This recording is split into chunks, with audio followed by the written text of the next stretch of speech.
Last time on Cat Security.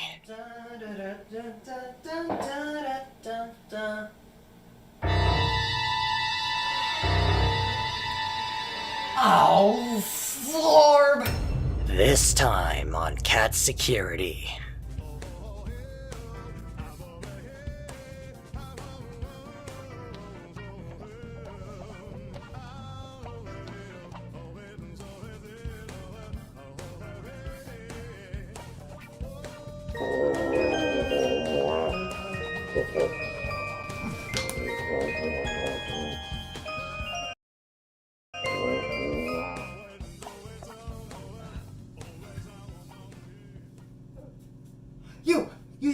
Yes, you.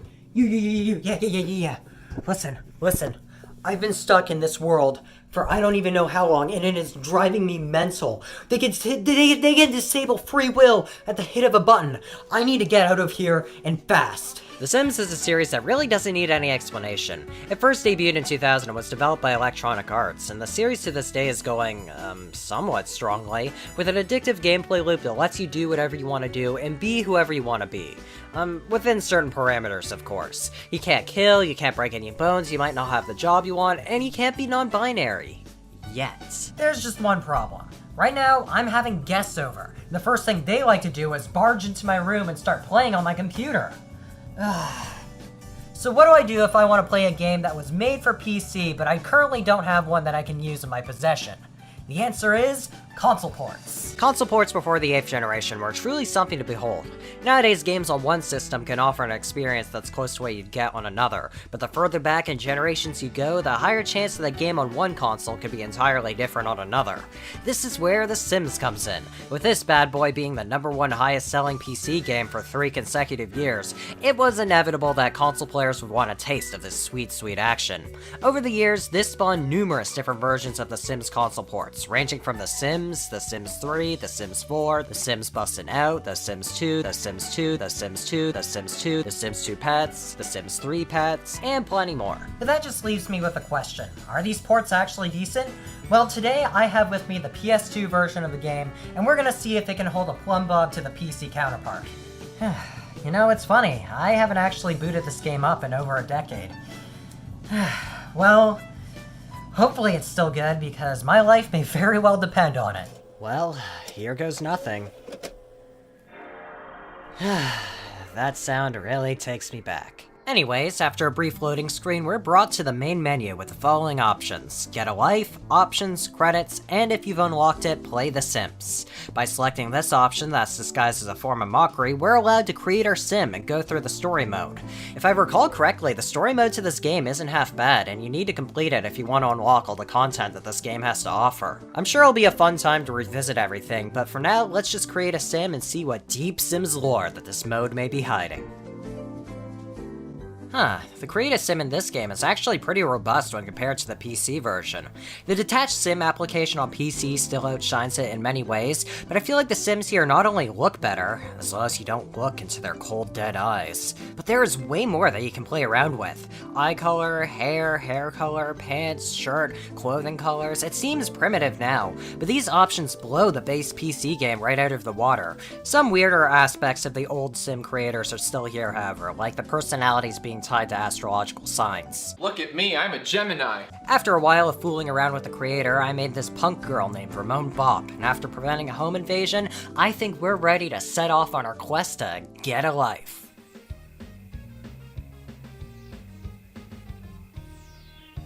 After creating a sim, we start off in a very suave mansion, with some of the most gorgeous furnishings that the PS2 has to offer.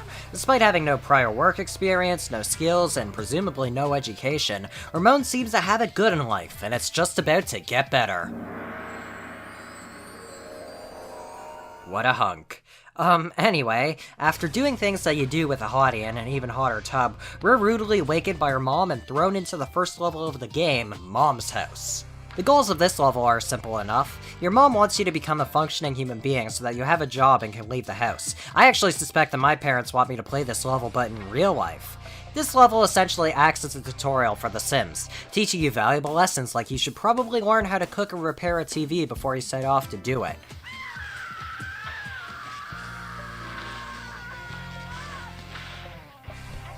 Oh, hey, your mom actually reacts to that. That's amazing. So after fixing the TV, cooking a meal, getting a job as a daredevil, and borrowing some cash from our mom, we've proven to her that we are somewhat competent as an adult, and she provides us with an opportunity to rent from Mr. Landgrab up the street. But little did we know that this would lead us to cross paths with the world's most excruciating roommates. In Level 2, Reality Bites. After another loading screen, we're brought to the Landgrab residence, which clearly has seen some better days. This hoe known as Mimi walks out of the car and tells us that we can live here for free if we get the house fixed up. And if we really impress her, we'll meet some people who really know how to party. Which seems like a reasonable offer until we see what the house actually contains. Like what we saw in the opening picture, the entire back end of the house is burned to a crisp. But not only do we have to sweep up all the damages, but all of the appliances are broken, the toilet is clogged, and we have to replace the walls ourselves. Minus the menacing phone calls about our psychic advisor's head being blown off and Mimi showing up every once in a while to taunt and berate us. This house overall isn't so bad, and at least we get some moments to ourselves, unlike the 0-bedroom flat that we had to split with her mom. After an uneventful house fire, a promotion from daredevil to bungee jump instructor to later a whitewater guide, and thoroughly impressing Mimi, she finally lets us stay at the party pad while her dad sells this house and profits off of our labor. At least we get somewhat paid? Anyways, after hopping into Mimi's car, we're transported to Level 3, Party Animals. I'm gonna be real with you, I am not a fan of this level. After Mimi kicks us out of the old home and forces us to live with her, we immediately meet Layla, one of the people who know how to really party, and discover that Mimi's friends really hate her guts. From here on out, we're tasked with getting 2 more promotions, throwing a banger of a party, and begging someone to take you in at said party so that you can get rid of Mimi. And oh my god, you wanna get rid of Mimi. Mimi and her brother Dudley are like the epitome of bad roommates. While she does grill burgers and water plants, she will outright refuse to cook on a stove, clean up after herself, or use objects with the sole purpose of building skill. Plus, her and Dudley both have 0 personality points, meaning that they are absolutely vile people to live with. At first, I tried cleaning up after every mess she made, but eventually the dishes just kept piling up higher and higher, and I eventually just said forget it and stopped dealing with it and hired a maid. Besides slowly increasing my fitness skill, every night I had Ramon meet new people in hopes that they'd take me in. At first I tried building a friendship with Fran, but I promptly abandoned that after she criticized my juggling. Instead, I opted to go for a different sim named Pauline. Our social interactions were rocky at first, but I discovered that the hot tub was absolutely busted for building social interactions. It's seemingly impossible for 2 sims to have a negative conversational experience while they're getting their prune on, so I forced them together until they were friends. Having been promoted from Whitewater Guide to an Extreme Circuit Pro, I decided I'd work on my skills and improve my relationships. But not before Mimi would come up to me not once, but twice, and mock me for not getting a promotion just minutes after I had just received one. Later, I got my next promotion and became a bush pilot, and decided that I'd try throwing some parties in order to complete the objectives. The first party I threw was pretty much garbage. Lots of people just sort of standing around, and it was made clear that if I was going to impress anyone, I would have to put up some serious legwork. The second party, however, went pretty well. I met a guy with similar aesthetics to mine named Bingo, and the 2 of us hit it off pretty well. Sadly, we didn't become friends by the end of the party, but I was just happy that I finally established a connection with one of Mimi's friends. It would be a while before I got to throw another party though. While the maid helped massively to keep the lot clean, there were a lot of things that were holding me back from progressing smoothly. First of all, the Sims do this really aggravating grouchy animation whenever they're forced to get out of bed early. I mean, I get it, it's frustrating for them that you're telling them to live a productive life. It takes so long for them to stop being agitated and go on with their day. Secondly, like in the PC version, there are no days of the week, meaning you essentially just keep working and working and working without any breaks. This combined with your work supposedly prohibiting bathroom breaks like an Amazon warehouse, and usually your priorities are caught in a never-ending cycle like the one you probably face in real life. Finally, not only do I hate the friend requirement for promotions, but I also hate how much downtime there is. Mimi can't build skills whatsoever, and if you keep trying to clean up after her, you end up wasting all of your time and just have a perpetually grumpy sim who won't survive in a social setting.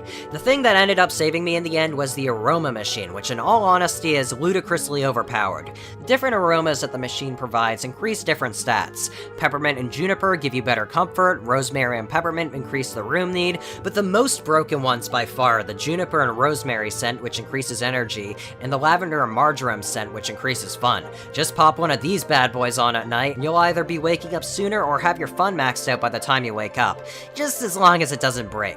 After a couple of days, I decided that I could finally throw the final party. I saved up money, had the maid clean, kept my sim happy, and the party not only went smoothly, but I finally convinced Bingo to let me live with him, and hopefully never have to interact with Mimi ever again. We leave the lot together, and I get to move in with him in level 4, hot to trot. Bingo's flat is pretty much a straight upgrade to Mimi's party pad. The only downside is that there is only one bedroom, but it's nothing a little bit of simoleons can't fix. Bingo is also willing to do everything that Mimi would normally turn down, so living with him is far easier. He does start off unemployed, however I had him get a job as an entertainer to help cover funds. The goals in this level are very similar to the ones in the last level. Upgrade your house, throw a good party, get 2 promotions, and try to woo someone during the party. After renovating the house, I immediately threw a party to get to know some of Bingo's friends. Bingo has tons of friends, but the ones I can remember off the top of my head are Rod, Thomas, Woody, Leon, Carlos, Ziggy, Peter, Freddy, and Randy. Yeah, I ended up trying my luck with Ziggy, but he ended up pushing me away because apparently being a pilot wasn't impressive enough or something.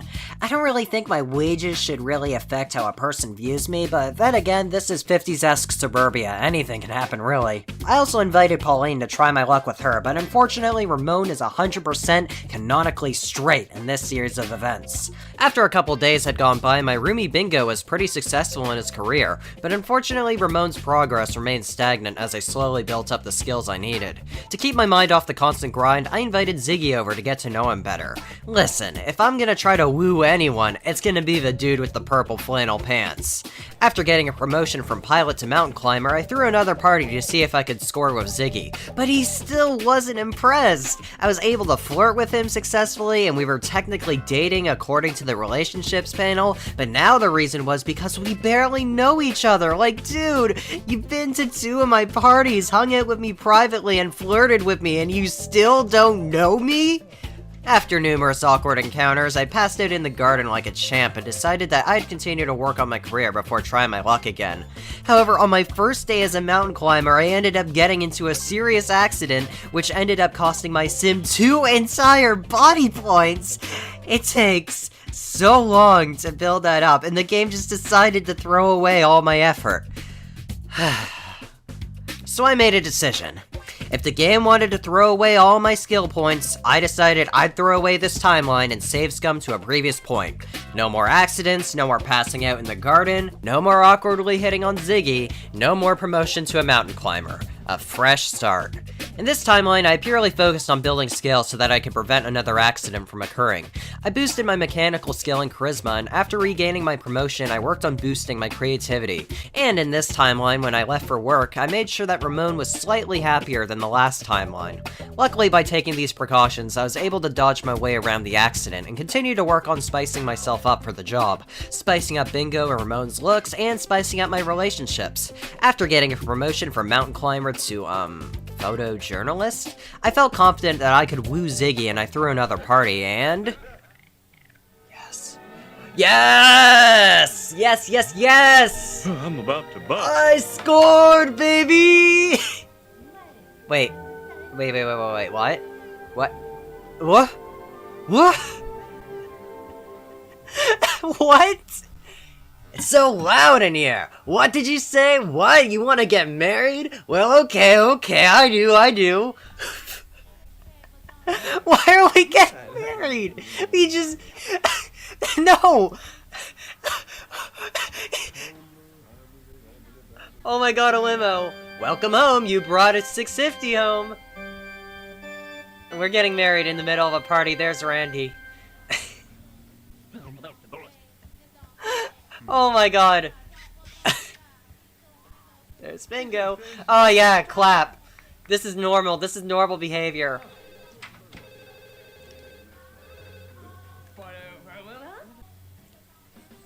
And I guess Malcolm owns this house as well because he's compensating us.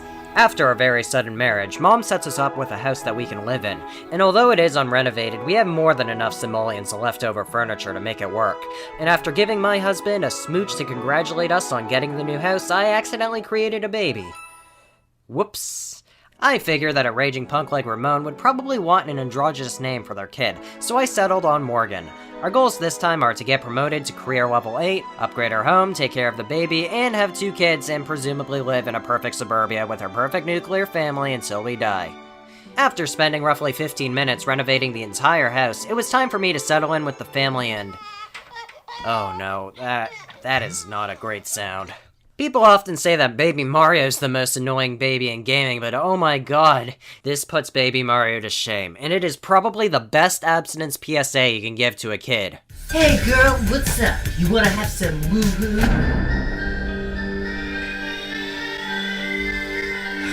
Sex. The safest way to participate in sex is to not commit sex. A message from the Government of Canada. After taking care of the baby and renovating the house further, I realized that Ziggy was unemployed, which is strange because he was criticizing us earlier about not making enough money. I had him join the musician career track because I figured that a creative sim like Ramon would probably want a creative husband. I also realized that they probably intended for us to put the master bedroom on this side of the house, because now it takes about 10 years to get from the bedroom to the bathroom. However, before my family truly had a chance to begin, a great tragedy would strike the land of Simtopia. 4:31 a.m. Baby starts crying. 5:12 a.m. My sim gets out of bed and finally stops complaining. 5:22 a.m. Baby secured. 5:27, the social worker shames us for neglecting our child. 5:56, Morgan starts screaming because I didn't guess what he wanted correctly. 6:13 a.m, we continue interacting with the child. Morgan is not happy. 6:41 a.m, they are coming. Okay, in hindsight, a 50-minute response time isn't exactly a great look on my parenting skills, but keep in mind that the Sims operate on a really weird sense of time. The distance between the sun and the moon is absolutely wrecked in this universe, and 1 Sim hour equates to 1 minute of our time.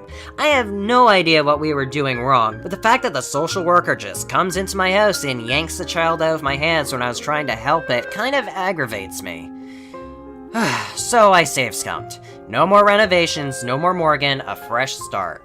After intentionally creating a baby, I named her Asher and re-renovated the house. I got rid of the heart pool and the vibrating love bed so that I could give myself leeway when renovating, and I also made sure to put her in the bedroom so that both parents can suffer. Having a better understanding of what this house demands, I was able to renovate it a little bit better this time so that it's easier to settle into. After countless hours of raising the kid, another house fire later, and more skill building, I get another notification letting me know that Pauline Peacock is no longer my friend. I know I said this earlier, but having a friend requirement for jobs is really dumb. Like, I get the reasoning behind it, it's so that you can network and things, but I feel like Sims games prior to 3 can sometimes really pull you from every direction, and there isn't really anything you can do about it. And the fact that there's no vacation time or weekdays and your friends constantly need attention, it's just a lot to manage. And to make matters worse, the game just straight up yeeted Bingo out of the universe, meaning that now I need to make an additional 2 friends. Whatever, after giving Ramon the suburban mom look and dealing with the baby some more, I was given a problem. Ziggy was already off to work, and Ramon's carpool was leaving in 10 minutes, and because there was no babysitter, I was left with a decision. Skip a day of work and potentially be fired, or ditch the child. I ditched the child. I moved the child outside so that Ziggy could quickly attend to her, and I had him change his career so that he and Ramon could work without overlapping hours. Much to Ziggy's dismay, the hours of the new job overlapped the same day as Ziggy's old job, meaning he had to work twice in the same day. Luckily, by the time he would leave, Ramon would already be home. Not that it would matter anyways, as Asher graduated from baby straight to child and became an entity that looks like she's about to eat my soul. One makeover and workday later, I decided that it was time for Ramon to have a party so that Betty and Pauline would continue to respect her, when all of a sudden, I accidentally created a child a second time. After a lot of thinking, I decided to name the new child Cass, as it was a pretty rad name, and my second wave of sleepless nights and screaming had just begun. I still invited Pauline over anyways, and had Asher invite her in while Pauline dealt with the baby. Of course, hours after Cass was put to sleep, he wakes up to cry yet again, and I realized that Asher, despite being a child, is able to help out with the baby. So I decided that from now on, Cass would be Asher's responsibility. Jeez. With the child abandonment, the visit from CPS, and what would probably be considered neglect, I am proving myself to be a great parent. Anyways, after throwing another big bash at the Bop residence, the 2 most disappointing guests decided that they'd show up at our doorstep. Mimi and Mom. Immediately, Mom and Mimi start having an argument as the guests watch in horror, and I decide to distance myself from whatever is going on here and introduce myself to a girl named Teresa, who I decide will be a perfect fit to try and indoctrinate into my list of friends. The next day, our supersonic shower decided it would spin Ramon violently and chuck him out, and the day after that, Cass would go from a screaming mess to a member of either the Insane Clown Posse or Kiss. No comment. There isn't really anything I can do with the kids at this point, as they can't improve their skills and will never age into adults. From this point onwards, all I really need to do is maintain relationships, build skills, and keep my kids in school to keep this continuous cycle going. The next day, I made friends with Randy and got promoted from a photojournalist to a treasure hunter. And I forced Ash to become friends with one of Bingo's friends before whatever happened to him. Another fire, and what is going on over here? Okay, so maybe having my child befriend a complete stranger was a mistake. But who cares about that, because we got promoted from treasure hunter to Grand Prix driver, apparently. Mom talks to us from a safe 15 feet away and tells us that her and Malcolm Landgrab are getting married, also known as the father of the two worst roommates in the world, the dude who let us live in an unfurnished house, and the dude who let us live in his partially burned down house and profited off our labor. Apparently he's not so bad, as not only is he supposedly husband material, but he's giving us his drafty old mansion for free, and we move into it in the last level, the last simoleon. After appearing outside of Malcolm's micro-castle, Ziggy promptly tells us that this house looks like a dream come true, despite the fact that there are no furnishings whatsoever. I would just buy some for myself, but we made the smart move of immediately buying a yacht for 20,000 simoleons, leaving us with a little more than 1,000 simoleons to make this work. I added some doors, placed 2 sofas, a trash can, toilet, and sink, and prayed that the pool and sofas would keep us alive. In the morning, the kids would leave for school and the adults would leave for work, and when we returned home, we were pleasantly surprised that Cass was accepted into preparatory school. Or at least, we would be, but because we don't have the means to pay for tuition because we bought a yacht for whatever reason, the school decided that they would send a repo man and steal my rug. With the kids out of the picture, Ramon and Ziggy can now enjoy a happy life of living in a barren house with 203 simoleons. Because we have no need to upgrade the mansion, the last objective on our list is to get Ramon to level 10 in her career, so that she can immediately retire and go sailing on a yacht indefinitely. The only problem now is that she needs to upgrade her cooking, creative, body, logic, and charisma skills, and get 2 more friends because Asher leaving the house meant we dropped all communications with the cowboy. Which is probably for the better. Oh, wonderful. Now I need to grind my way up to 3 body points because I got into another accident, leaving my car and my sim totaled. Fantastic. So I guess the only way we're gonna get back on top is through a training montage.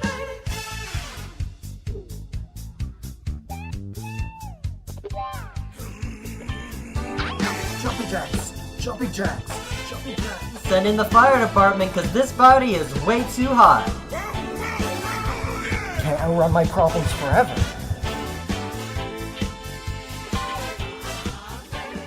While this montage was happening, a few notable things occurred. I befriended Bobo the Bum and had him eat some food, I invited Randy over and he brought over some weird brick-looking cake, and in the middle of one of my parties, Mimi beat up my mom so badly that she ended up running away. But after literally hours of real-life time that could have been spent building skills for myself, Ramon finally got all the skills she needed to advance from Grand Prix driver to international spy. Huzzah! Once she returned home from work, we were blessed with a phone call telling us that we should throw one more party to celebrate us retiring from the job we just got. I redecorated the house, invited some people over, and made sure everyone was happy and had a blast of a time. When suddenly a rich snob pulls up in a limo, does an awkward circle around me, and then reveals himself to be Malcolm Landgrab, who tells us, "That was the greatest retirement party ever! You win!" As people usually say when they first arrive at a party. We're then greeted to one final cutscene that features all of our friends cheering for us as we board Malcolm's helicopter. Wait, is that a baboon? Can he even pilot this?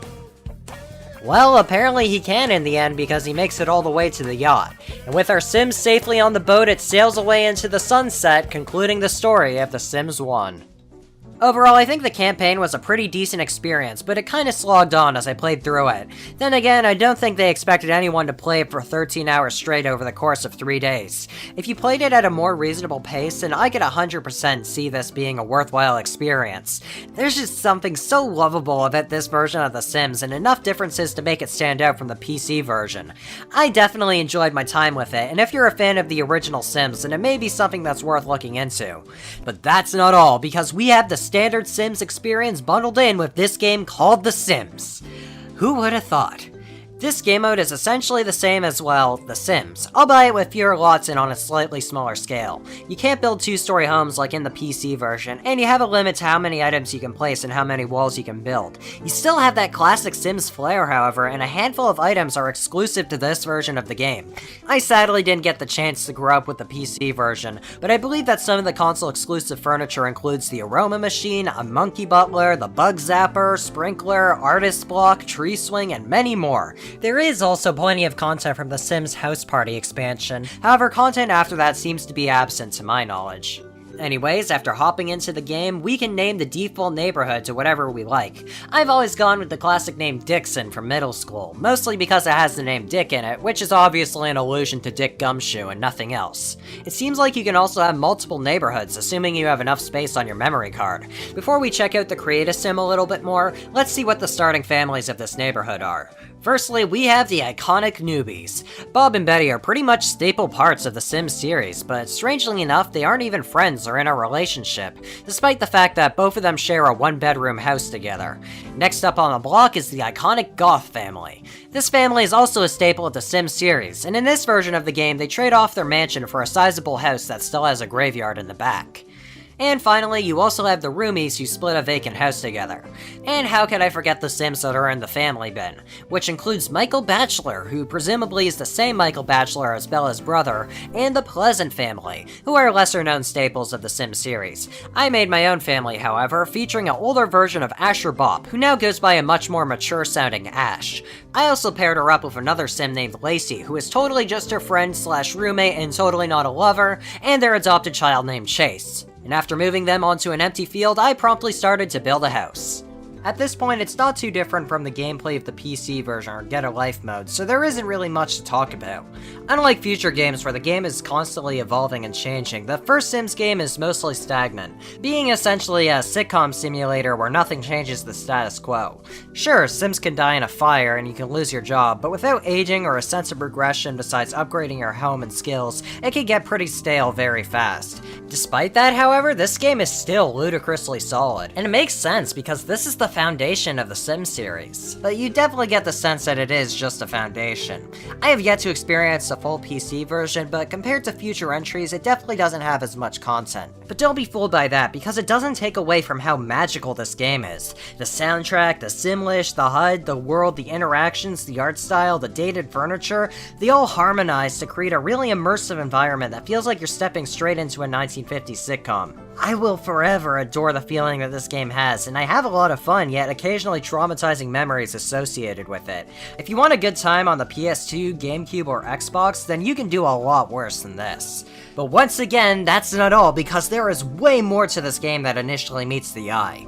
Not only are there cheat codes that let you spice things up, but you can also play a variety of co-op multiplayer scenarios with your friends. The cheats that I personally really like to play around with are Midas, Freeall, and Fisheye. Midas unlocks all items and clothing options, Freeall makes all items free, and Fisheye allows for a first-person perspective if you hit the O button 3 times. It's not much, but it's a pretty neat addition that lets you see how terrifying social interactions are.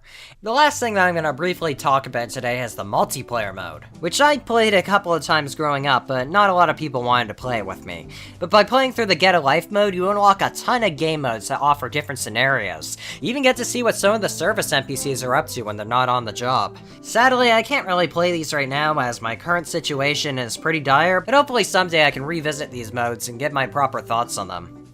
And that wraps up The Sims 1 on PS2. Overall, I had a really fun time experiencing this game again and seeing what it had to offer. I think playing through the sequels on PC kind of tainted my preferences a little bit, but overall there was a lot to talk about, and I had a really fun time playing through it again. Now, if If only there was a convenient way that I could get out of here. Like, if it could just hit me right in the face. Oh. Thank God. I was hoping that conclusion would be as unsatisfying as ever.